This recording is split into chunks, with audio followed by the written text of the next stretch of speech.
E aí galera, a gente tá agora na sétima partida da série do Gambito Evans.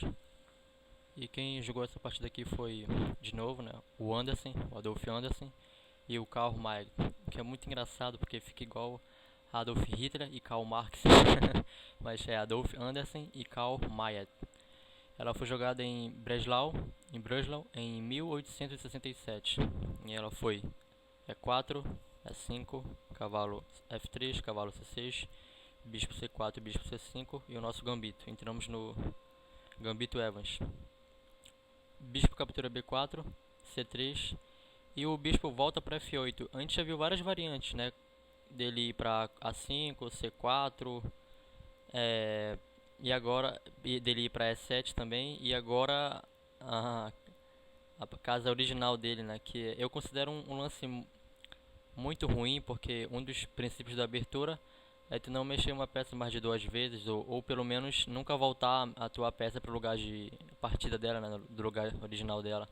Porque é o mesmo que tu não ter feito nada.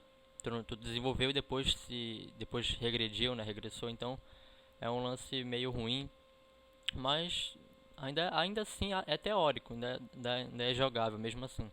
Então após bispo F8 ele jogou D4, captura D4, roque, e cavalo A5. De novo, aquele típico lance de colocar o tabuleiro na borda para encher o saco do bispo branco, né? Ou para tentar capturar ele, se as brancas permitirem. Só que aqui houve esse pequeno golpezinho, né? É mais um sacrifício para ganhar espaço. Porque o objetivo dele ter jogado o cavalo A5 aqui era para tanto tirar o bispo dessa perigosa diagonal, como nem deixar a dama entrar. Era mais ou menos esse. Mas aí o cara falou, beleza, então eu vou ficar aqui, tá, bispo captura F7. E aí o rei capturou, o Cal capturou de rei, rei captura F7, cavalo E5 cheque, rei E7 e C captura D4. E agora eu tô com um cavalo no centro e o centro, né, um cavalo centralizado e dois peões no centro, controlando o centro, contra só um cavalo em A5 que tá muito mal colocado. Então ele jogou dama E8, né, com a ideia de guardar o rei para lá da dama, colocar o rei lá para D8. O Anderson atacou o cavalo dele lá em A5, jogou dama A4, atacando o cavalo. Ele defendeu de B6, que é tanto para voltar o cavalo para B7, caso necessário, ou para colocar o bispo logo na grande diagonal. É um bom lance de defender com o B6. Ou podendo voltar o cavalo para cá também. Então após B6 ele desenvolveu normal, o Anderson jogou cavalo C3.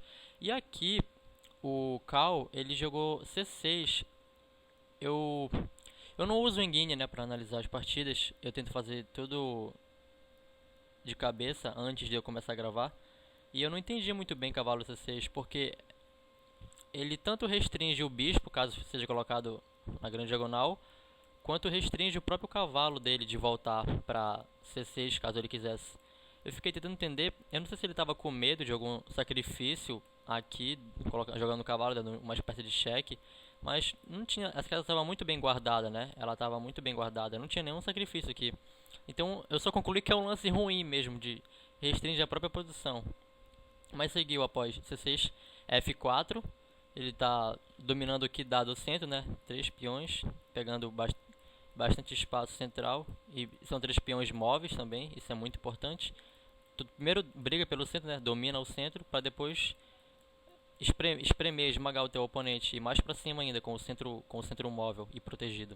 Então F4, D6 para expulsar o cavalo. Ele defendeu o cavalo de forma indireta, né? Jogou bispo A3 para o peão não capturar o cavalo, cravando, né? Defender de forma direta, forma ativa. Melhores formas de defesa são essas. Opa. Rei D8, ele tirou o rei da cravada, agora ameaçando pegar o cavalo, então o cavalo tem que sair agora. O cavalo voltou para F3. Bispo D7, uma sutil, né? Uma sutileza tática aqui, ameaçando jogar C5 e atacando a dama. Mas o Anderson não se importou muito, continuou desenvolvendo. Ele jogou torre de AD1. Rei C7, que é para guardar o rei mais ainda na ala da dama, esconder ele para lá. E D5, que é um lance bom, é um lance meio não, né? Um lance forte, porque tu tava com o centro e agora tu quer abrir o centro, né? Abrir os peões que é pra atacar o rei. Porque já que teu jogo, né, tá desenvolvido, teu rei tá rocado, tuas torres estão centralizadas, teus cavalos desenvolvidos, bispo e rei na ala da dama, bispo e dama na ala da dama atacando o rei inimigo.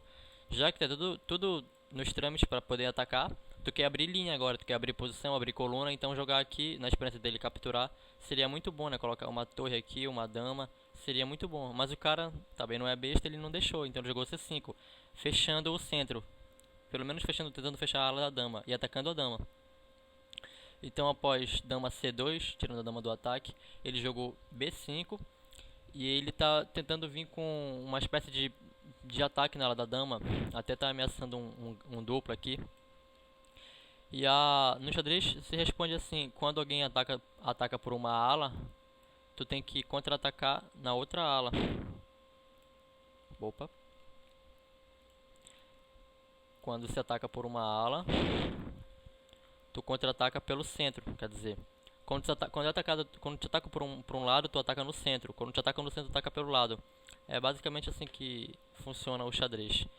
Então, após ele jogar B5, ameaçando aquele duplo ali, o Adolf não se importou muito e jogou E5. Seguiu pelo centro, né, como eu falei. Então, ele jogou A6.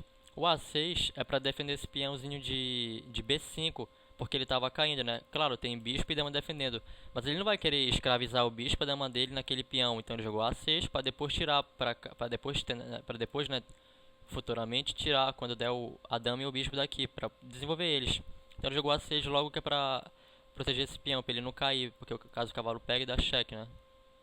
Então ele jogou A6, A6, E6, que é restringindo mais ainda o bispo, né? Entrando pelo centro, peões móveis, então está imóvel para movimentar. Bispo C8, cavalo D4, um lance muito bonito, porque temos esse ataque raio-x no rei, né? A dama está olhando para o rei, e caso ele capturasse o cavalo, ele levava mate. Após cavalo captura B5, rei B6, dama C7, entregou 2 cavalos. Agora torre D4, que é para ameaçando mate e cortando casas do rei. Cavalo C4 para não deixar a torre passar. Torre B1 cheque, o rei tem que abandonar o cavalo. E após dama captura C4 cheque, rei captura A3, torre D3 mate. Então era uma ameaça bem bonita, né? Esse cavalo D4. Não pode capturar ele, então o Karl Marias jogou cavalo B7, colocando mais força nesse peão. Já estava defendido pelo bispo e pelo peão. Então agora ele volta ao cavalo para segurar mais essa casa. Sendo que era melhor ele ter tapado todo esse descoberto e ameaçado capturar o cavalo direto, né? Era melhor ele ter feito isso, mas ele preferiu, ele sabe o que está fazendo, ele preferiu voltar o cavalo dele para B7, reagrupar as peças. E o Anderson jogou cavalo E4 aqui, cavalo F6, cavalo G5, tá caindo o peão de D, né? Então ele capturou. Cavalo F5, bispo captura E6, os peões brancos estão sumindo, mas vocês vão entender já porque. Torre A1, cravando o bispo. Bispo captura F5, porque tem um intermediário, né? A torre está cravando, ok. Mas o tático é que, após eu jogar bispo captura cavalo, eu também estou atacando a dama. O nome desse tático é a peça desesperada. Já que está caindo uma minha, caiu uma tua também. É o nome desse tático, a peça desesperada. Então ele capturou. Cavalo E7, tapando o ataque à dama dele. Cavalo E6, cheque. E aqui começa a ficar complicado. As peças brancas elas estão entrando na posição. E o problema das negras é que elas estão muito mal desenvolvidas. As peças não estão muito bem coordenadas. Então, quando tu quer defender assim e não está desenvolvido, não dá, é complicado. Ou tu vai levar mate, ou tu vai entrar no final muito inferior. E agora vem esse lance maravilhoso, né, do Adolf Anderssen, que é torre captura D6 cheque. É um sacrifício muito lindo, porque não vale cavalo captura, porque senão leva mate. Porque se cavalo captura D6, leva dama captura C5 cheque, rei A5, dama C3 cheque. Se rei B6, leva dama C7 direto mate. E se rei A4, leva dama B4 mate também. Então é muito lindo. Sacrificou a torre, vários peões e uma torre, né? Um cavalo e duas pecinhas, dois peões. E aqui, como não vale cavalo captura, ele teve que jogar rei A5, teve que continuar fugindo com o rei. Então após rei A5 seguiu dama C2, voltando dama para lá da dama para poder seguir com o ataque. Entregou mesmo a torre de novo, entregou mais material em troca de ataque. E aqui tem esse lance lindo também, de novo, um outro sacrifício para dar mate, para arrematar a partida, né? Porque bispo, torre, cavalo e dama estão muito bem coordenados e colocados para dar mate no rei, que está muito mal colocado, exposto, né? Completamente exposto aqui. Então, ele não se importa muito em sacrificar, já que as poucas peças dele valem bem mais que as das negras. Por exemplo, cavalo, bispo, dama e as duas torres não fizeram nada no jogo até agora. Então, tudo lá ainda. Na verdade, eles não passaram nem na metade do tabuleiro. A metade do tabuleiro é daqui pra cá. Elas nem passaram de lá, elas estão tudo pra lá ainda. Então, foi muito bonito esse lance. Bispo B4. E aqui, exclama, né, duas vezes. E aqui, as negras abandonam, mas seguiria C captura B4, dama C7 cheque, rei A4, cavalo C5 cheque, rei A3, cavalo, dama A5 cheque, rei D2, dama captura B4 cheque, rei C2, torre E1, torre E2 cheque, rei D1, dama E1 mate. Então essa foi a sexta partida entre Adolf Anderssen e Karl Mayr. E é isso aí, galera. Falou. Algum comentário, alguma dica, alguma coisa, tiver som baixo, vocês falam aí nos comentários. Valeu.